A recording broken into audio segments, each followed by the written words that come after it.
ভারতের আধিপত্য, ভারতের তোষামোদি করে কোন রাজনীতি বলে দেশের সৃষ্টি হলে বা করলে ওনার আমি বলবো সমর্থন হারাবেন। যেই সমর্থন হারাবেন আলটিমেটলি হাসিনা গেছে যেই পথে ওনারা যাবেন সেই পথে। ভারতকে আমরা নাকে দড়ি লাগাই আনবো বাবা, চিন্তার কোনো কারণ নাই।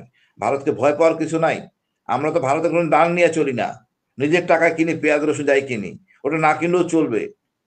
প্রচুর দেশ থেকে আমরা আনতে পারবো, আমরা সস্তায় আনতে পারবো, নতুন বন্ধুত্ব সৃষ্টি হবে। হাসিনা কার লোক? হাসিনা হলো ভারতের লোক। যদি ভদ্র ভাষায় বলি, উনি ভারতের গভর্নর জেনারেল ছিলেন। একজন যে রাজ্য পশ্চিমবঙ্গ যেরকম মমতা আপা যেভাবে উনি উচ্চ ব্যাখ্যা করেন, হাসিনা কখনো করেছেন? না, ওনার সহযোগিতা করছেন। হেলেনে লাভ ঝুলানো ছিল, কোনো প্রতিবাদ কোনো বলিষ্ঠ প্রতিবাদ ছিল? এই বিডিআরের আমাদের সীমান্তে কত লোক মারা গেছে, কোনো প্রতিবাদ করছেন? যা দেশে ভারত, উনি ভারতের জন্য ছিলেন। উনি ভারতের মুখ্যমন্ত্রীদের প্রোটোকল থাকে ভারত, উনি তাও ছিল না। সুতরাং হাসিনা কি করবেন না সম্পূর্ণ ভারতের বুদ্ধি। এই গুম করো, খুন করো, কারে আটকাও, সব ভারতের বুদ্ধি। এই যে বিএনপি নেতা সারাদিন সে ভারতে গেলেন কিভাবে? এই বুদ্ধিটা করতে আসলো অ্যাবসলিউটলি ভারতের। শুক্ররঞ্জন বালিকে নিয়ে যাওয়া হইল, আসলে সব জায়গায় ছিল ভারতের। মানে হাসিনা স্পষ্ট ভাবে, যেটা আদেশ ছিল না, সংশয়গুলি বাদ দিয়ে সরাসরি আদেশ। উনি ডিফেন্স মিনিস্টার, ওনার আদেশ ছাড়া কি করেন? হাসিন গুম হয়েছে? ওনার আদেশ ছাড়া কি ব্রিগেডিয়ার আর্মি গুম হয়েছে? না কারো কোনো সন্দেহ আছে এই ব্যাপারে? ওনার আদেশ পালন করতেন তারেক সিদ্দিকী এবং একইভাবে অন্যান্য অনুচররা। আজকে ওনার জন্য দেখেন ডজন, আমার তো মানে বেশ মোট ডজন, কয়েক ডজন অফিসার আক্রান্ত হবেন এক হাসিনার জন্য। একজন লেফটেন্যান্ট জেনারেল হয়তো ওনার খুশি হন নাই, ওনাকে চেয়ার টেবিল ছাড়া 16 মাস রাখা হয়েছে। উনি কি করেন নাই শেখ হাসিনা? এতটা নোংরা চরিত্র অধিকারী পৃথিবীতে কোথাও আছে কিনা জানি না। অবিকল মিথ্যা কথা বলতেন, অবিকল তাহাজুদ নামাজে ছিলেন। আমার জাতির জন্য লজ্জা, এতে গুম খুনের বিষয়। আর যদি বলেন আপনি বলতেছিলেন বিচার অ্যারেস্ট হয়নি কেন, সম্ভবত 9 জন পরে। এখন তার আওয়ামী লীগ সরকার নেই যে আমরা আওয়ামী লীগকে দায়ী করবো। এখন তো এই সরকার, উনি 9টা মামলা নিয়ে ঘুরছেন, তাহলে উনি কেন অ্যারেস্ট হলেন? বছরে একটা পুলিশের এএসপি, সে হয়েছে এসপি। একজন অফিসার সেনাবাহিনী, সে হয়ে যায় লেফটেন্যান্ট কর্নেল বা কাছাকাছি, আর প্রশাসনের তারা ডিসি। তো যতটুকু না করলেই নয়, অতটুকু পুলিশ করে বা প্রশাসন করে, সব জায়গাতে একই জিনিস। একটু সময় লাগবে, ইনশাল্লাহ সব ঠিক হয়ে যাবে। আমার মনে হয়, আমরা গতকাল গিয়েছিলাম একটা মন্ত্রণালয়ে, বেশ পজিটিভ, খুব ভালো মতো কাজ করতেছে, দৃশ্যমান। প্রথম দিকে খুব হতাশ ছিলাম, তারপরও আরো আরো আরো আরো অনেক উন্নয়ন হবে। আইসিটি তারাও ভালো কাজ করতেছেন, দৃশ্যমান হবে। আজকে তো জানেন ভালো কাজ করতে গেলেই তো ভারতকে ঘাটাতে হবে, মানে এটা কি সরকার মানে ভারতকে এভাবে চটাবেন? ভারতকে আমরা নাকে দড়ি লাগাই আনবো বাবা, চিন্তার কোনো কারণ নাই। ভারতকে ভয় পাওয়ার কিছু নাই। আমরা তো ভারতের কোনো দান নিয়ে চলি না, নিজের টাকায় কিনি, পেঁয়াজ রসুন যাই কিনি, ওটা না কিনলেও চলবে। প্রচুর দেশ থেকে আমরা আনতে পারবো, আমরা সস্তায় আনতে পারবো, নতুন বন্ধুত্ব সৃষ্টি হবে, কোন রকম সমস্যা হওয়ার কোনো নাই। ভারত সকল অপকর্মের সাথে জড়িত। এই যে বিডিআর ম্যাসাকার, যেটা মামলা করলাম আমরা খুব গোপন রেখেছিলাম, তারপর মামলাটা করলাম, মামলাটা গ্রহণ হয়েছে। এটা যাতে ধামাচাপা না পড়ে, সংশ্লিষ্ট মন্ত্রণালয়ের সাথে আমরা কথা বলছি, ওনারও ঐক্যমত। যেটা আমার সমস্যা না, বিডিআর ভাবিদের সমস্যা না, সমগ্র 18 কোটি লোকের সমস্যা। এবার এর সাথে কারা জড়িত জানতে চায়, কি ঘটনা ঘটছে আমরা জানতে চাই। বিচারটা পরে যে যা দণ্ডনীয় তা হবে, বাট আমরা জানতে চাই আওয়ামী সরকার কতটুকু জড়িত। সম্পূর্ণভাবে আওয়ামী সরকার জড়িত আমি ব্যক্তিগতভাবে মনে করি, এবং ভারত অতপ্রতভাবে জড়িত। ভারতের জন্য একটা গিফট দেওয়া হয়েছে, আর ওই পাদুয়ার খুব খারাপ অবস্থা, বিএসএফ এর মান বা মনোবল খুব হাঁটুর নিচে, একটু তোফা করার জন্য হাসিনা সব করতে পারে। এই দেশ তো হাসিনা বাবার বলে আমার বাবার দেশ না, ওর দেশ তো ভারত, এখানে এসে শাসন করার জন্য। সুতরাং হাসিনার এই বিডিআর হত্যা মামলা পুঙ্খানুপুঙ্খ ভাবে বিচার হবে। তৎকালীন লেফটেন্যান্ট জেনারেল মাইনুল আজকে এয়ারপোর্ট থেকে বিদেশ চলে যাচ্ছিলেন, তাকে ফিরিয়ে আনা হয়েছে। উনি অনেক গুম খুনের সাথে, অনেক অপকর্মের সাথে জড়িত। আজকে উনি প্রথম বাড়ি খেলেন জীবনে, লেফটেন্যান্ট মাইনুল। ওনার মাধ্যমে সবার লিখছেন, কেউ যেতে পারবেন না, শিক্ষা হলো সবার জন্য। কেউ পালাতে পারবেন না, আপনার আইনাতে আসতে হবে, বিচার করতে হবে। পালিয়ে তো গেছে অলরেডি, পালাতে পারবে না বলতে পালিয়ে তো গেছে। 626 জন ছিল সেনাবাহিনীর অধীনে, তারা পালিয়ে গেছে। ওবায়দুল কাদের 3 মাস ছিলেন, আপনারা ধরতে পারেননি।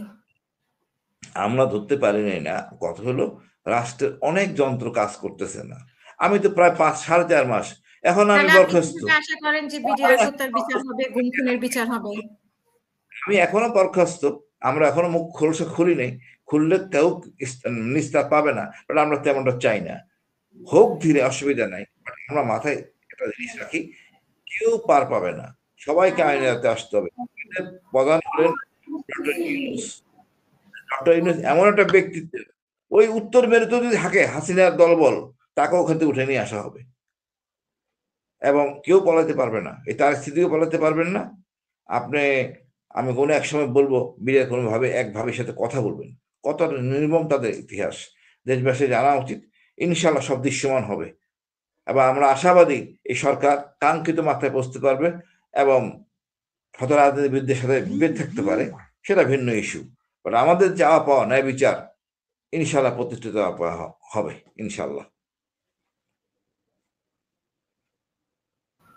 ভারতের কাছে শেখ হাসিনাকে ফেরত পাঠানোর জন্য যে চিঠি দেওয়া হয়েছে, ভারত সেটার উত্তর দেয়নি। আপনার কাছে কিরকম কৌশল অবলম্বন করতে পারে সেক্ষেত্রে? আমরা হাসিনাকে নিয়ে এখন তাড়াতাড়ি বিপদ বাড়াইতেও আমি চাই না। আইনগতভাবে পাঠানো হয়েছে, হোক, আমরা কিছু রায় হোক, মামলা রায় হোক, তারপরে আসলে ভালো। উনি না আসলে রায় হবে, যে সম্পত্তি ক্রোক হবে, ওই পূর্বাচল অনেক সম্পত্তি আছে, ক্রোক হবে, তারপরে আসবে, অসুবিধা নেই। ভারত না দিলে ভারতের জন্য মাইনাস পয়েন্ট, আমাদের জন্য না। এবার আমাদের দিকে চলে আসলে তাকে সামলানো আরেকটা ভেজাল। সুতরাং কি বলে লাভ বা ব্যবসা ব্যাপার আছে এখানে। আপনি যদি না আসে, ভারতের লস, ভারতের রাজনীতিতে অনেক পিছিয়ে যাবে।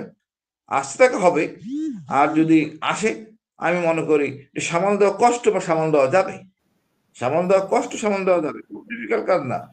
আমরা আর্মি স্টেডিয়াম আছে, আমাদের মিলিটারি আছে, ঢাকা আর্মি স্টেডিয়াম আছে, আর্মি স্টেডিয়াম মাঝখানে সুন্দর তাপ দিয়ে রাখবো, কোনো সমস্যা নাই, কোনো দিকে কিছু হবে না, সব ঠান্ডা থাকবে।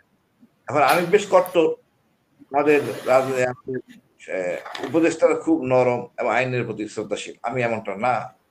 ওরা আমার সাথে যেমন ব্যবহার করছে, জনগণের সাথে যেরকম ব্যবহার করছে, আমি তেমনটাই প্রত্যাশী। তারা নাইলে তারা সোজা হবে না, আমি এইভাবে বিচার হওয়া উচিত। একজন লোককে আপনি যখন যারা খুশি তারা নিয়ে যাবেন, এটা তো হইতে পারে না। হাসিনাকে জানতে হবে, হাসিনা দেখে সবাই শিখবে, ভবিষ্যৎ প্রজন্ম যাতে এটা না হয়। অশেষ ধন্যবাদ। আবার আমাদের সাথে 2 সহযোগী আছে, তারা আপনার কাছে যেটা মনির ভাই বলেছে যে আয়নাঘরে এত অত্যাচার নির্যাতন, আমরা তদন্তে বের হয়ে এসেছে লোমহর্ষকর ঘটনা, সেগুলো আমরা পত্রিকায় পড়েছি, কি ধরনের ঘটনা, কি মুখ সেলাই করে দিয়েছে, মানে যত রকম অত্যাচার আছে কোন রকম অত্যাচারে বাকি নেই। এবং মানে মাটির নিচেও রুম আছে, এরকমও শুনেছি, আরো অনেক অত্যাচারের কথা আমরা পত্রিকায় ইতিমধ্যে শুনেছি। তো সেটার নাম আয়নাঘর কেন, উনি একটা প্রশ্ন করেছে যে এত অত্যাচারের জায়গা কিভাবে আয়নাঘর। আচ্ছা আপা, আয়নাঘরটা, আয়নাতে আপনি আপনার ছবি দেখেন, তাই না আপা? ওই রুমের মধ্যে আপনি আপনাকে দেখার কথা কিছু দেখবেন না, কাউকে দেখতে পাচ্ছেন না, তাই হয়তো এটা করবে। এটাকে আমরা তো বানাই ফেলছি অনেক, আসলে জিনিসটা আপনি দীর্ঘ সময় আয়নাঘরে ছিলেন।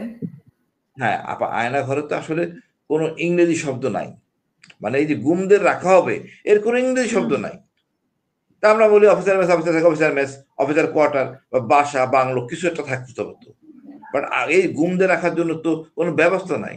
হাজতখানা আছে, জেলখানা আছে, গুমদের রাখার জন্য কোনো নাম নাই, ইংরেজি শব্দও নাই। তা ভাগ্যে বলে তারা আয়নাঘর নামটা দিছিল, এই জন্য মনে একটু হাসলেন। তো ঠিক আছে, তাহলে কি নাম দিবেন বলেন? আমি তো ইংরেজি নাম খুঁজে পাচ্ছিলাম না, লেখালেখি করতেছি না বাংলায়, বুঝতে পারতেছি না বিদেশিদের, ভাই এটা কোথায়, এটা কি বলবো এটাতে।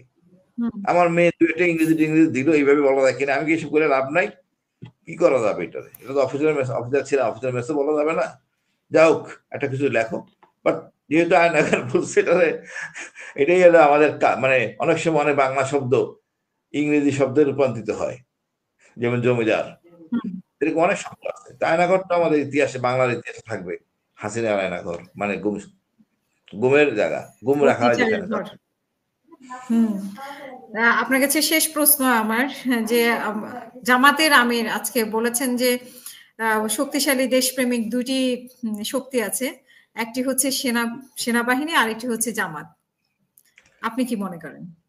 আপা, যার যার কথা সে তো বলবে, ওই জামাত ইসলাম কথা বলতেছে, আমার সাথে তো বলবে না। জামাত ইসলাম নিজের কথা বললো, আর সেনা প্রধানের মানে সেনাবাহিনীর কথা বললো, অন্য কোন দলকে কেন তার দেশপ্রেমিক মনে হলো না? সেনাবাহিনীর জায়গায় সেনাবাহিনী থাকবে, সেনাবাহিনী বিল্ট ইন হলে দেশপ্রেমিক, ওর অন্য কোনো প্রেমিক হওয়ার অবকাশ নাই।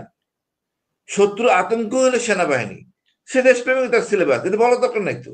উনি বলতে পারেন উনি নিজেরটা, আমরাও সেনাবাহিনীর সাথে আছি, আমরাও দেশপ্রেমিক। হ্যাঁ, প্রতিটা নাগরিকের দেশপ্রেমিক হইতে পারে, একমাত্র ভারতের লোক ছাড়া। তার অভিন্ন ভারত চায়, অভিন্ন ভারত বিশ্বাসী অনেকে আছে, তাদের ছাড়া বাকিতে আমরা সবাই দেশপ্রেমিক, দেশের জন্য নিবেদিত, একই পতাকার সম্মান করি। টাকা মামা যত ছোট জাতি আছে সবাইকে নিয়ে আমরা গর্বিত, সবাই আমরা দেশপ্রেমিক। উনি ওনারটা বলছেন, আমরা বলবো, অসুবিধা নাই। উনি ওনাকে একটু পুরো করতে চাইছেন, ত্যাগ, অনেক লোক হারাইছেন, অনেক লোক হারাইছেন এই হাসিনা চক্করে পড়ে, হাসিনা ঝামেলা করে জামাত অনেক হারাইছেন, অনেক তাদের লস। তাই তারাও বেশি উৎফুল্ল বলেন, এটা খুব কিছু না। সবাইকে উনি বলেন না এনারা দেশপ্রেমিক, বিএনপি দেশপ্রেমিক না, তা বলেন না। বাট আমার কথা একটাই, ভারতের আধিপত্য, ভারতের তোষামদি করে কোন রাজনীতি বলে দেশের সৃষ্টি হলে বা করলে ওনার, আমি বলবো, সমর্থন হারাবেন। যেই সমর্থন হারাবেন, আলটিমেটলি হাসিনা গেছে যেই পথে, ওনারা যাবেন সেই পথে। আমরা কিনে খাই, কারো দানে, ভারতের দানে চলি না। ৭১ পূর্ব আমরা ভারত ছাড়াই ছিলাম, কোনো সমস্যা নাই, ভারত ছাড়াই আমরা চলবো, কোনো ভয় পাওয়ার কিছু নাই। ইনশাআল্লাহ আমরা বিজয় হব। এই ছাত্র জনতাই একটা অ্যাসেট আমাদের, নতুন প্রজন্মের। অনেক ছাত্রের বাবা আছে আওয়ামী লীগ, অনেক ছাত্রের বাবা আছে জামাত, অনেক ছাত্রের বাবা আছে বিএনপি, অনেক ছাত্রের বাবা আছে সমাজতন্ত্রী দলে, কিন্তু ছাত্রই একটা দল। এটা যদি রাজনীতিবিদ না বুঝে, তাহলে ভুল পথে যাবে। ছাত্র একটা দল, আর এই ছাত্র দলটাই হলো এন্টি ইন্ডিয়া। আমি এদের স্যালুট করি, অশেষ ধন্যবাদ, আল্লাহ এদের হেদায়েত করুক। ধন্যবাদ।